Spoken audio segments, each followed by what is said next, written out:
Magluluto naman tayo ng pinalagpat. Pero tingnan natin kung anong resulta. Mayroon tayong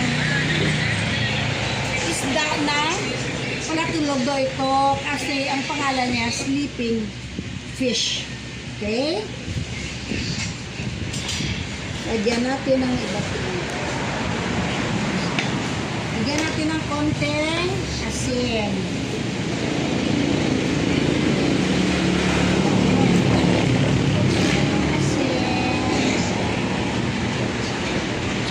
Natin ang kamatis sa gitna.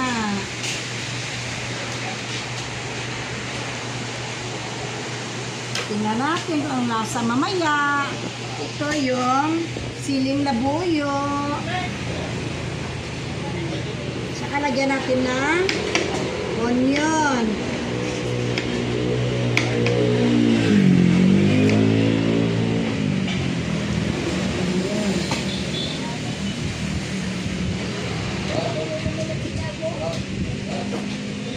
Saka lagyan ng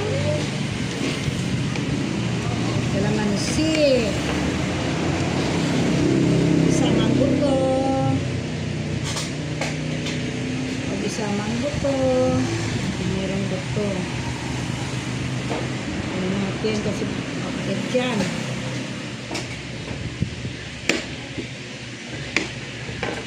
Dalawang kalamansi okay na to.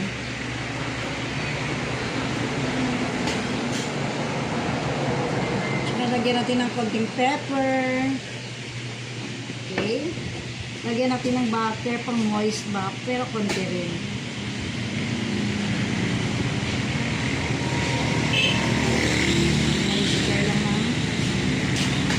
Saka lagyan natin ng sibuyas dahon. Ito na lang, ganyan ko. Kaya naman ang kamay ko.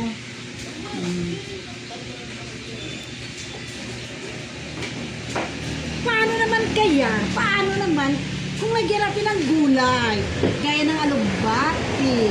Okay? Try natin mamaya pagkaluto kung anong lasa kasi pinalagpat to ni Mama D. Sana makatulong ako, Mama D.